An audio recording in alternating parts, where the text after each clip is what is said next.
Good morning, AO. My name is Joel Gandara. I'm one of the mentors here. And quickly, I know there's always new members or people who maybe haven't seen me before, so I'll give you a brief intro who I am. I own multiple um, Shopify Plus websites, operate direct-to-consumer business. Also have a wholesale business because that's where my origin started in. Let's see what else. I have a fulfillment center.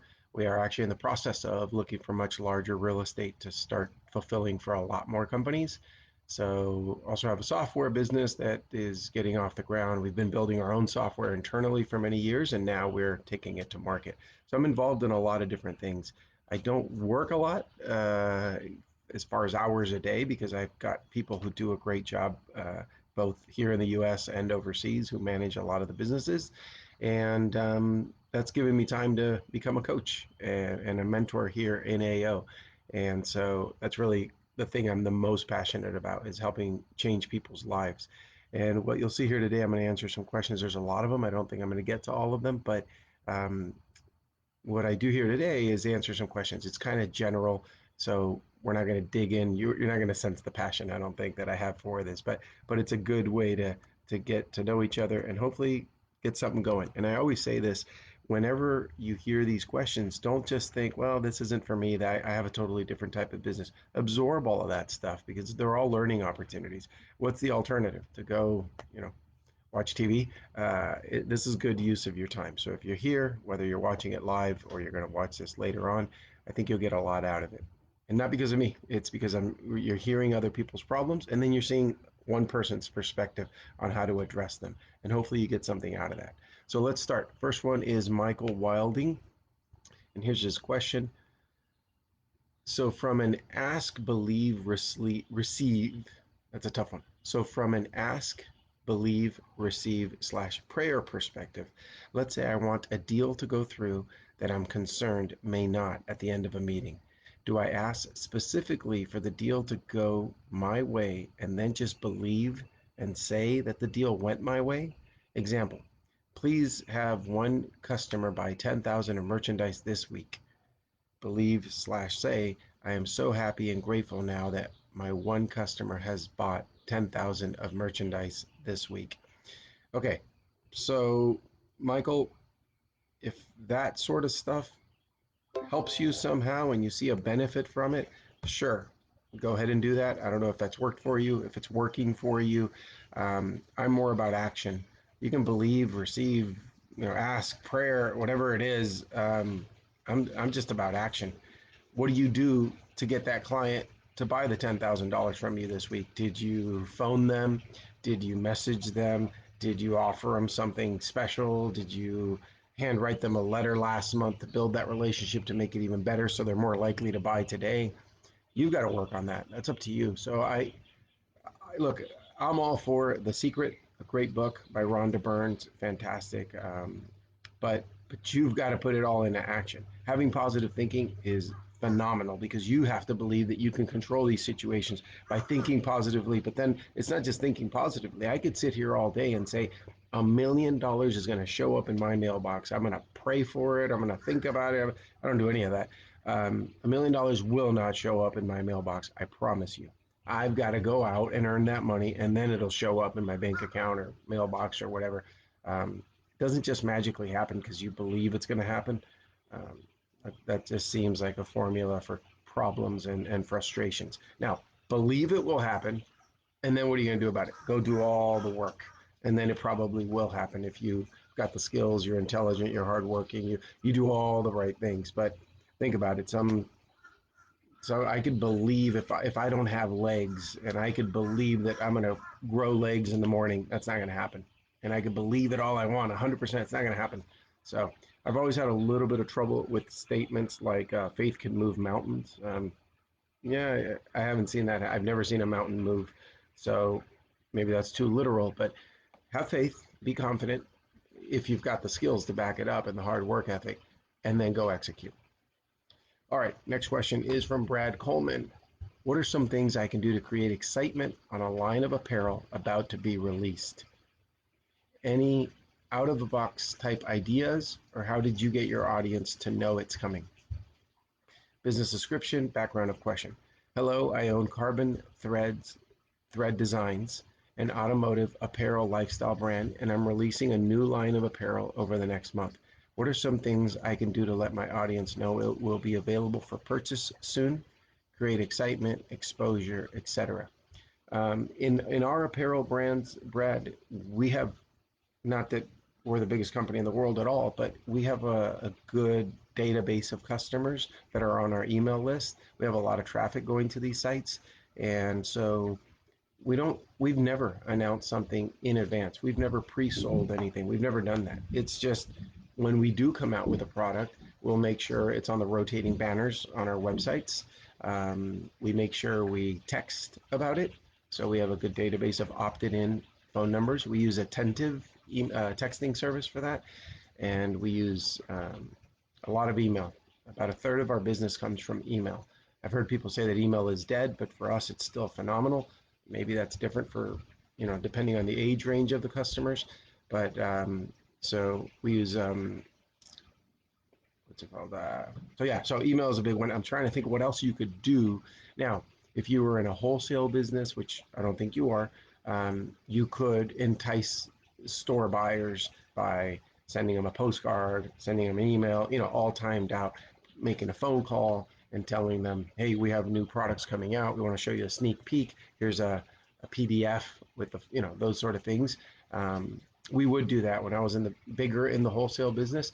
We would send out things for store buyers to see. We would show them at trade shows and show them the actual products. They'd place their orders and they'd get delivered in a month or two. So those are the type of pre hype that I'm accustomed to. I don't know what else you could do. You could start talking about it on social media and build that sort of thing up. You have to have a good audience to make it worthwhile. But to me, as a consumer, I'm not a very good consumer. I don't buy too many things, but I don't really get motivated by, I'm going to have this in a month. I'd rather just see it and it's ready to buy. I want that impulse, right? I mean, not me, but I want to get consumers to just have an impulse and say, oh my God, I love it. I got to have it. Not, oh, I love it. Well, I guess I'll get it in a month. And how are they going to remember to go back and buy it from you in a month? Unless you're going to stay on top of them and have some sort of funnel, collect emails, that sort of thing. All right, next question is from Chris Sadat. What is the best, fast, and reputable payment processing company to use for your business? So I'm going to cheat here, which I do constantly. I don't use my memory for too many things.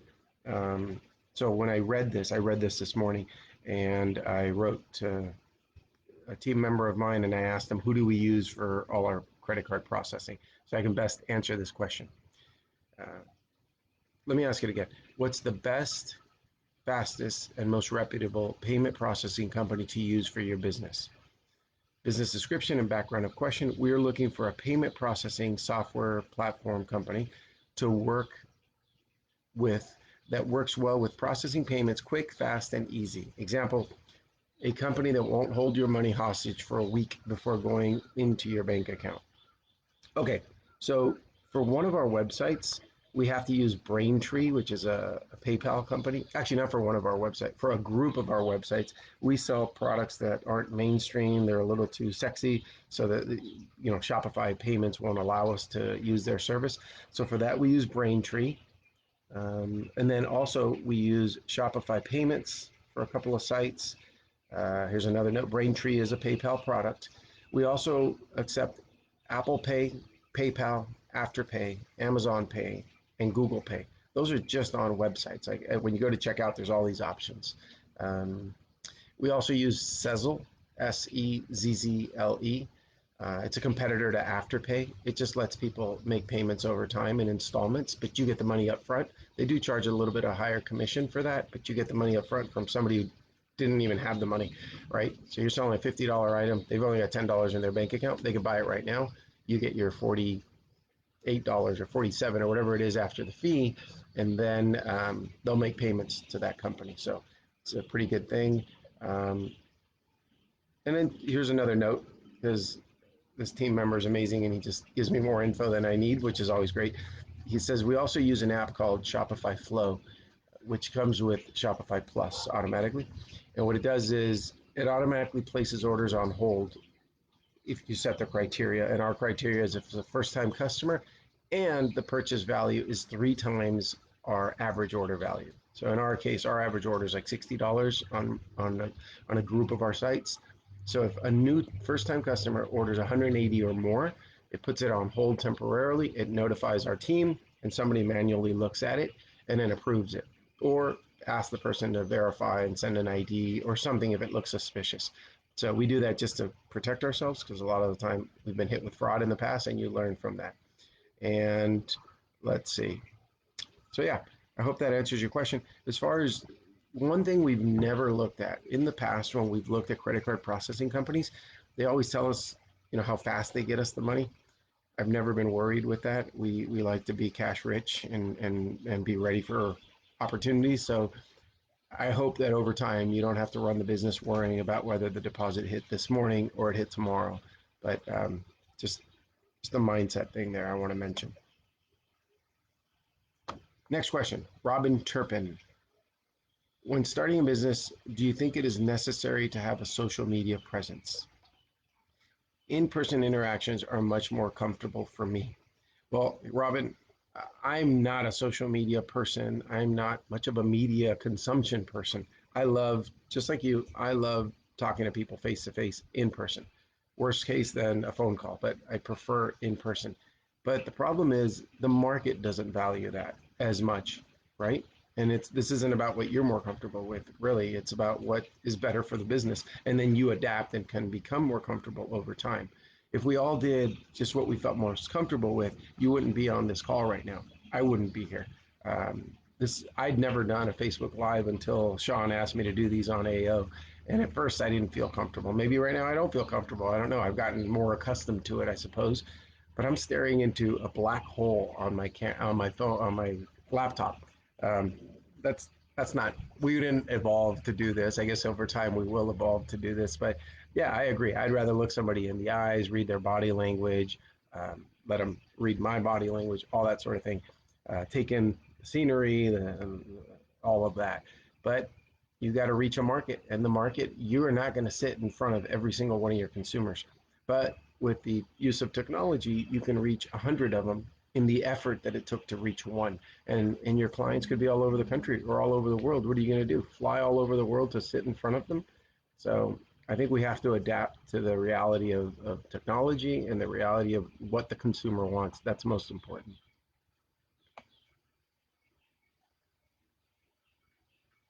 Okay. Next question is from Nancy Lopez. What are the best practices to source good and trustful international manufacturers for my product?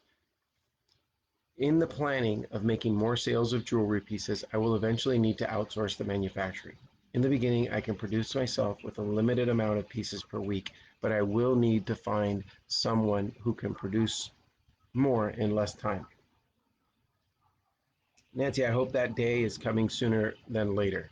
I hate for you to manufacture the jewelry forever. So I don't know. This doesn't really tell me if you're already producing, if you're already in business, or you're just starting. But you doing it yourself in the beginning, fantastic. Do that. You're going to learn a lot. You're going to make sure things are done right. And but moving to production with someone else, absolutely. And look, there's a lot of avenues that you could do that. You could hire someone to sit next to you and make them with you, and then a second person if necessary. But then you can go off to do the bigger, higher level things and not be manufacturing, but you can oversee them. So those are options.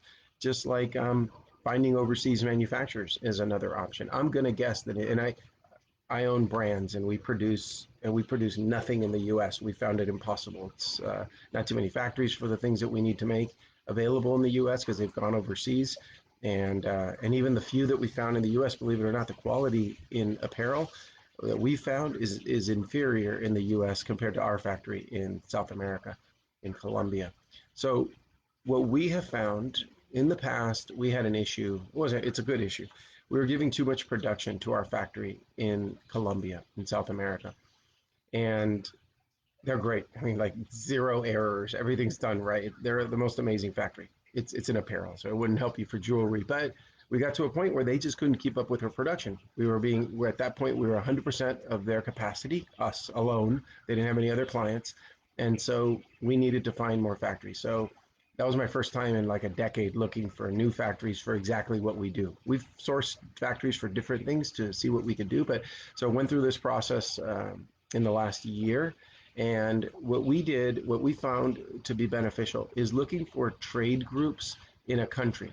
So an example, I mean, you can, first of all, you can always go to Alibaba and you can ask around and see where people make things. And that's, you can use Google and you'll find things.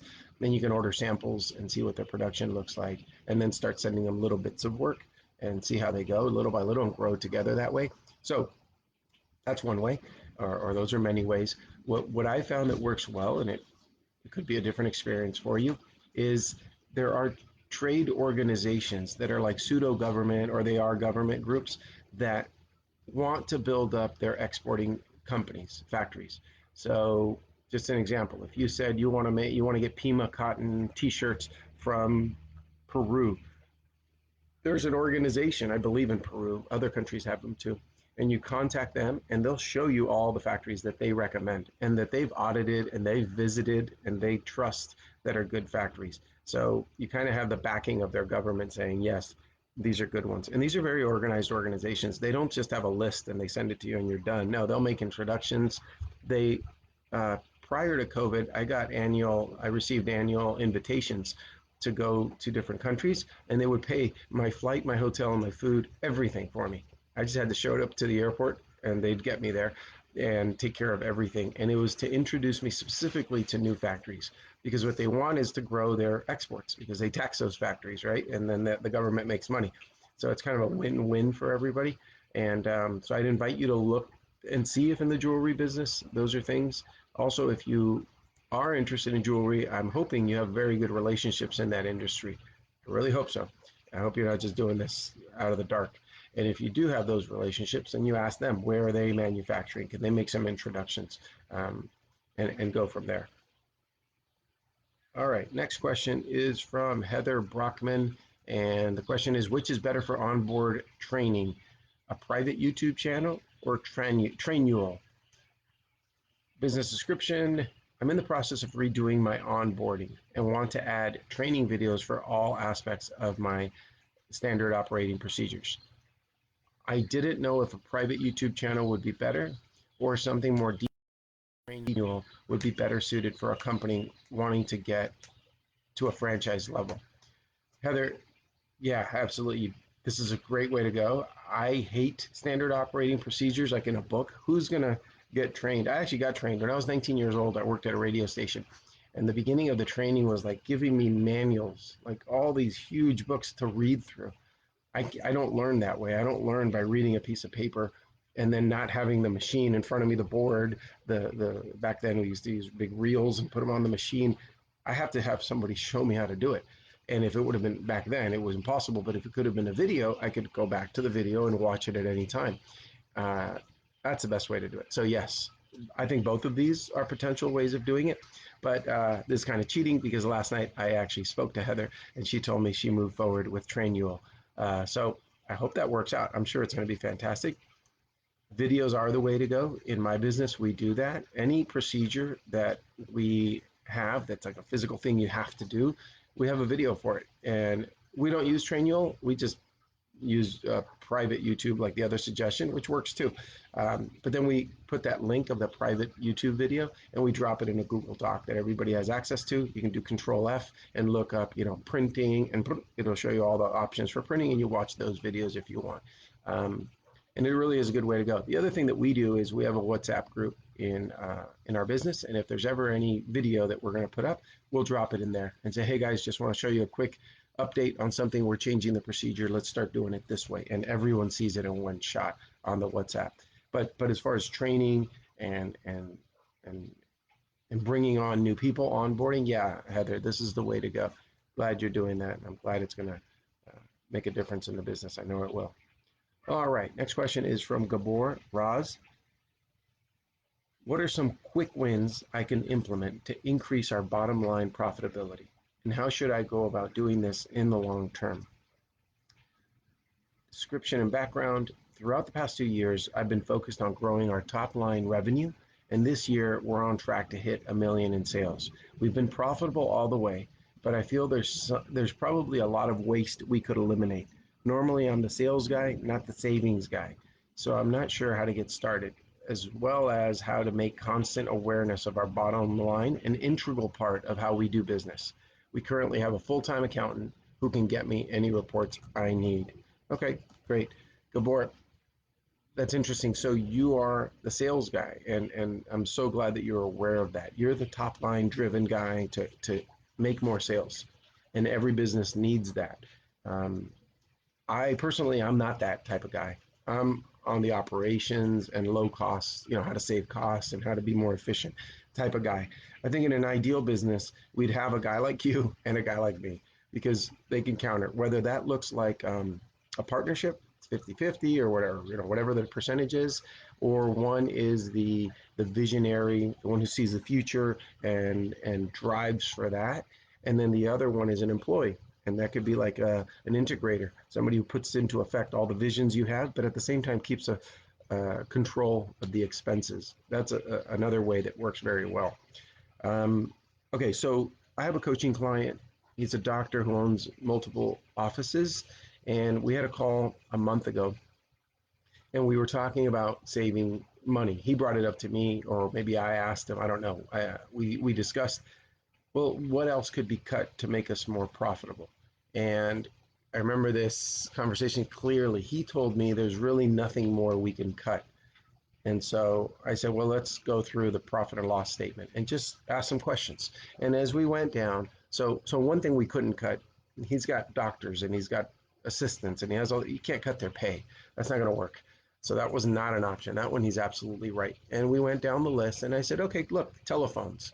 That's a lot of telephones. You're spending, I don't know, let's just say it's $2,000 a month just on the phone services. And those aren't employees. That's just the phone, the physical phone and the line, right? So started asking some questions on that. Well, long story short, 2 weeks later, that bill was down something like 60%. Massive savings. And not just 1 month. Yes, 1 month you might save $800, great. But multiply that 800 times 12, that's $10,000. Now, over the next 10 years, that's $100,000. Invested over time, that turns into $300,000, right? So just one conversation in his pocket over a lifetime, he put $300,000 in it, and it took about 30 minutes of work. He called the vendor, renegotiated something, and that actually turned into, it was interesting because an additional lesson came out of it. Excuse me as a plane flies by here. It's a small, low flying one, unfortunately. So something else came out of it. The discount that he was given now was for the next like 2 years. So we made very much, we made sure to put this in the calendar. So in like a year and 10 months, it's going to pop up in his calendar and it's going to remind him that was a rate they gave us for 2 years. It's going to expire in 2 months, renegotiate, right? Because if you don't, what happens? It automatically jumps up and your pricing gets out of control. You might see this with cable companies and other service companies like that that will give you an introductory rate. You forget about it and it jumps up. So stay on top of that. But yeah, Gabor, there's a lot of questions I would ask myself and just go through a profit and loss statement and look for those things that you can do. Look, here's another thing. Let's take, I'm going to pull up my calculator. I always look at expenses this way. I hope this helps. Um, so let's say we're in a business where we make 20% net profit, right? We sell $1 million, we bring home $200,000. That's good. So we're at 20%. Well, if we're in that business, in that 20% type of a business, and we have a $5,500 expense, right? Whatever it is, every year we spend $5,500 on this, and we multiply that. So I'm taking, I hope you can see this, I'm taking 5,500 and I'm dividing it by zero point 0.2 because you're in a 20% net profit business. Well, that means you have to sell $27,500 in order to make those 5,500. So if you could save $5,500, that's the exact same thing as having sold 27,500 without doing the work. So is it worth spending an hour looking at your profit and loss statement to get a client that all of a sudden in 1 second buys $27,500 from you. And you don't even have to service the client. You don't have to send them anything. You just get the profit. That's how I see cost cutting, and that's why I get excited about it. And hey, everybody's different. We need guys like Tom Black and Sean who are driven on the sales side type of guys. That's fine. That's a good thing to do. We need that. And then we also should have somebody who's keeping an eye on the expenses. And by the way, that's not necessarily an accountant. Accountants are good for taking this number and plugging it into this box. They're not all great at thinking outside of that box and making uh, those type of decisions. Because an accountant might tell you, yes, you're spending here, just cut it. Well, wait, you can't cut everything. You have to cut intelligently. All right. No offense to the accountants out there. Next question is, again, from Robin Turpin, who asked one earlier. And the question is time management. What time management system or process do you use and why? I want to be as productive as I can be, and I know there is a software and good old-fashioned day planners. What are you using today to stay efficient and manage your time? Thanks so much. Well, Robin, for me, it's ADHD and tremendous impatience. I've had personality tests done where I believe it put me like in the top 4% in the world in impatience. I'm a very impatient person. I've learned to live that way by structuring it, right? So I'm very patient. I've learned to become very patient for results because you cannot make something happen overnight. But I'm very impatient about the action that it takes. And that's something I can control. I can't control the result all the time, but I can take a ton of action to get myself there. And that keeps me occupied and busy and getting me toward the result. So the reason I mention that when it comes to time management is that because if there's something to do, I have a rule. I either do it right now, this second, or I put it in my calendar for whenever. And by the way, sometimes that calendar is for 3 months from now because I say this isn't urgent. It'd be better if I look at my calendar. I say, okay, well, I've got time in 3 months, and that's really the best time to accomplish this one. Drop it in. Done. Off my mind. I'm free to think creatively or think however I want and not have a bunch of things occupying my mind and running around in circles. So that's as simple as it is. I have a rule and I follow my rules. And that one is I either do it this moment or I jot it down immediately in my calendar. It has to be one of those two because I forget everything. I can remember conversations and what I talk about with people and details about people, but to do things, I forget that all the time. And I think most people forget a lot of things. So why not execute immediately or execute by putting it in your calendar? It works. I've been doing this for years. I'm not missing appointments. I'm not missing things that I have to do. Like you said, a good old-fashioned day planner, like an actual book, it's not as efficient to carry around a big old thing. It's better to carry around the thing you always have. And if something happens to your phone, you can go on anyone else's phone, log into your Gmail, and then you have access to your calendar. You can go on a laptop. You can go anywhere, and you'll always have access to everything, and it's live. That's the best thing about it. Any change you make is instant. You can invite people. I have a lot of invites in my phone, in my calendar of things I have to do, but it has someone invited to it. If you're going to visit me and we agree on the time and date, I'm going to send you an invite. It's going to have your full name. I don't use people's first names only. I use their full name is visiting Joel Gandara at wherever we're going to meet. But then in the location, I have the exact address of where we're going to meet. The time is blocked off. I don't go with the default 1 hour. If we're going to say an hour and a half, it's an hour and a half blocked off. It's all done. So the day of, you and I open our calendar. What do we got to do today? Oh, I got to go visit Joel Gandara. You're going to hit location there, and it's going to pull up your Google Maps, and it's going to take you to go see me, right? Best way to do things. I've had people visit me before where it's the third, fourth, fifth time, and every time, like not on a calendar invite like this, but I've had friends who've asked me, hey, they're going to my house. Hey, shoot me the address again. It's like, my God, this is like the fifth time. Just record it. So that's another one. I keep addresses. If you ever give me your address, I put it in the contact with your name on it. Now I'm all set. If we ever agree that I'm going to visit you, I'll send you a Google invite, and it'll say Joel Gandara visiting Robin Turpin, and the address will be there in the thing. So just a good way to stay organized is something that has worked for me, and it works for a lot of my coaching clients who didn't do it this way. Then they started doing it this way. Then they told me it's really changed their productivity and their life. All right. Next question is from Sarah Hamilton. Sorry, I've got a lot of backlight there, huh? Sorry, it's kind of early. Let's see if we can move myself here. Sorry. I wasn't looking at the camera. I've been looking at the questions. All right. So, Sarah Hamilton, question: how do I build loyalty with my team? I own a female run and operated barbershop with male clients, and over the years, I have had countless barbers screw me over in all kinds of areas. The way they talk to me, the way they won't follow processes, they've quit on me, and I can't seem to find a solution. This industry is very unique, and I'm looking for any and all ideas to make sure I am being the right leader to keep people and grow. How do I know if I am the problem and I'm not doing my job right, or is it just people and how people are? Well, Sarah, you're probably not going to like me, but the problem is you. It is 100% you. Who's hiring these people? If they're bad people, then why'd you hire them? Right? Did you not do the due diligence to figure out if they're good people or bad people? Did you check their references? Did you take them to lunch or coffee and have a conversation? Or did they just walk in, say, I know how to cut hair, and you hired them?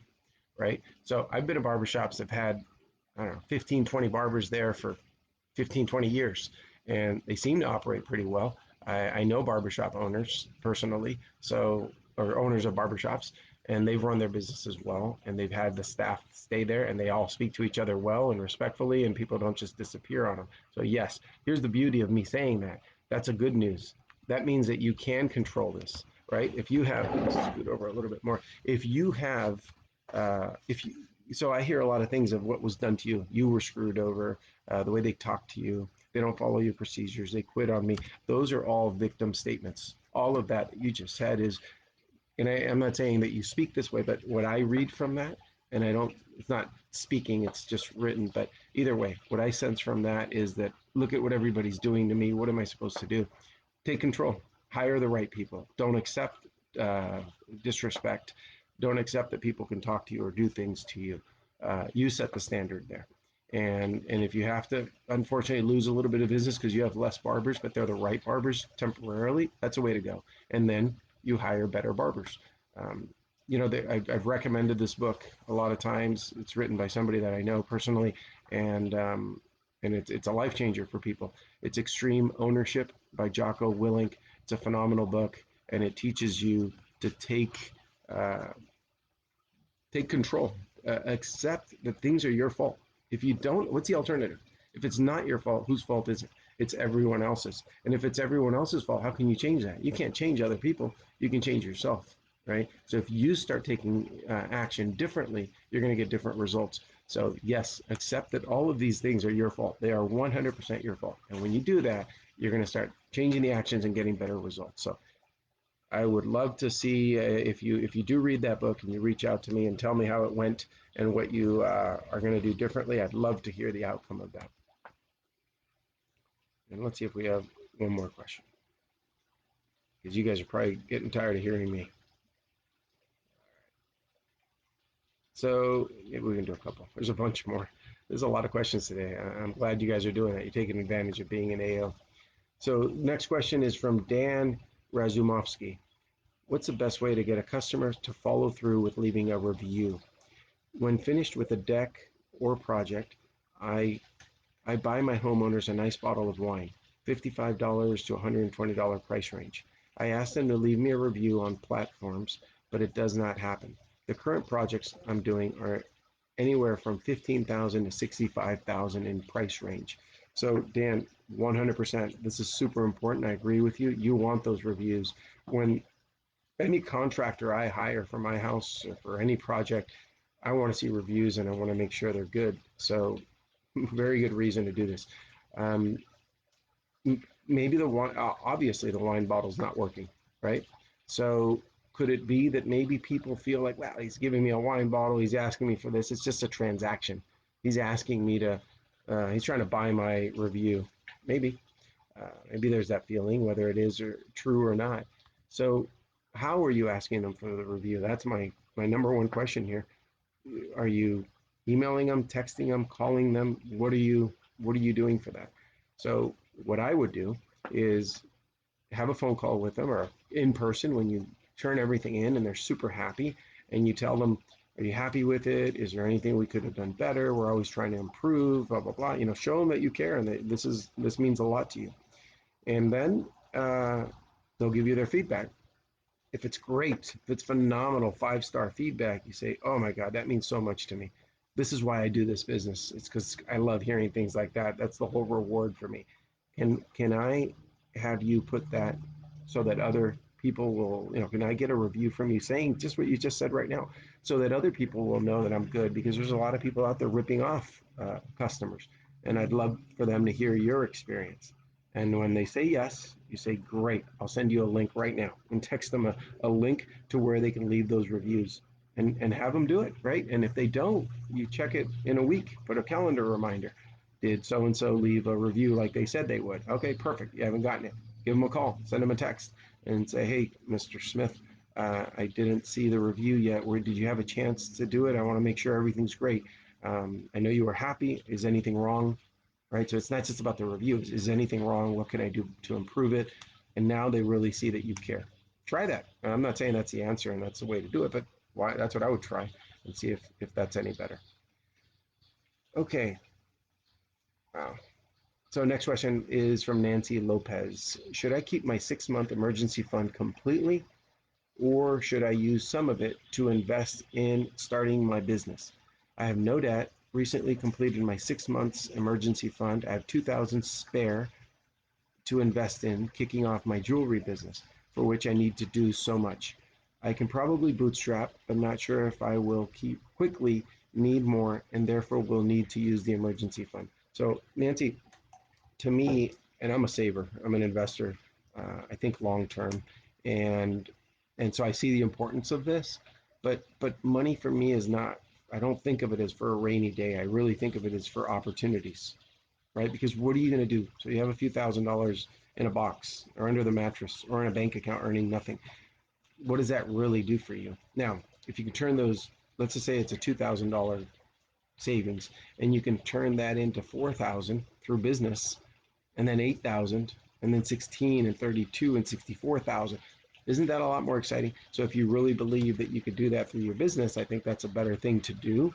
You have to do that carefully and spend as little as you can, especially in this beginning stage, and get the most out of every penny that you put into it. And hopefully, a couple months later, you have that emergency fund back in place with a lot more money ready to go. Um, so I hope that helps. That's the way I see money. It's not just to put it away and let it sit there for the rainy day. That's kind of a negative way of thinking. So look, money's there to grow, and you grow it through opportunities like this. All right, last question. I said last one, and I did a couple more. So Jake Carlisle, how to overcome feeling overwhelmed.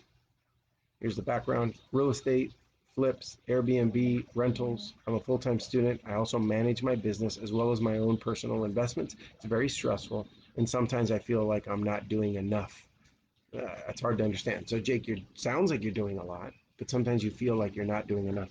Here's my suspicion, and I don't know you at all, Jake, but what I find in most people is that they waste time, and they're busy.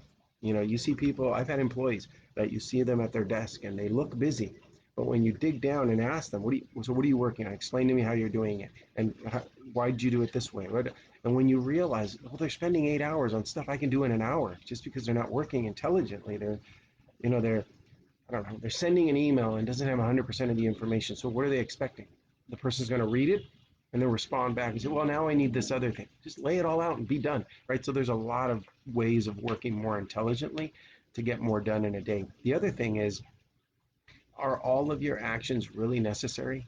Is there something you're doing that's just you're on a hamster wheel and going in circles? I'd question myself about that. Like, let's just say that, you say real estate, flips, Airbnb rentals, there's a lot of stuff going on. What if the Airbnb rentals are not where it's at? What if you're really not making a lot of money there? And maybe you are. I'm not saying that that's not a good thing. It could be a great thing. But what if there's one of your functions? Let's say there's like 5 core businesses you're in. And what if one or two of those are an absolute waste of time to make $200 a month, right? And it's just not worth it. But you haven't stopped. Go back, strategize a little bit, analyze what is profitable, what's not, where's your time being best spent. There's something called the Pareto principle, developed by some Italian guy named Pareto or Pareto, however you pronounce it, years ago. And it talks about that there's that 80-20 rule, and how 20% of your actions drives 80% of your revenue. If you have a sales staff, a lot of times 20% of the top salespeople are producing 80% of the revenue, right? So that goes toward your time as well, right? 20% of what you do is giving you 80% of your revenue. What does that mean then? The reverse is true. 80% of the time you spend on stuff is only giving you 20% of your revenue. Isolate that and knock it off, get rid of it. Now you're going to have way more time, and you're going to be focused on what really makes you money and do more of that. I think there's a book I read years ago called The One Thing, and I think it's that book that talked about it. All these books blend in my head sometimes, but it talks about that, focusing on those things that really make you the money. And when you find that 20% that is making you the 80%, guess what? Keep doing it, and then find the 20% within that 20%. So you become laser focused and you become really good at this one thing, and you're not trying to be everything to everybody. Instead, you specialize in this thing and do really, really good at it. All right, guys, I hope that helps. Again, I'm Joel Gandara. If I could help with anything, let me know. I never try to plug myself for coaching, but AkaShawnThomas has helped me in this coaching business and developing it. And just want to share, whether it's me or anyone else, you can always talk to Sean and see who he thinks is best for you. I highly recommend hiring a coach. I've done it in my life many times, and I see the impact that it has on the people that I work with. And a lot of the time, it doesn't come through on a question asked on a computer, but through conversations and digging in a little bit more, we can usually find nuggets in those conversations that are honestly, worth a lot of money over the long haul, because you make these little tweaks in your life that have a significant impact. So hope that helps. Thanks for joining me, and have a great day, guys.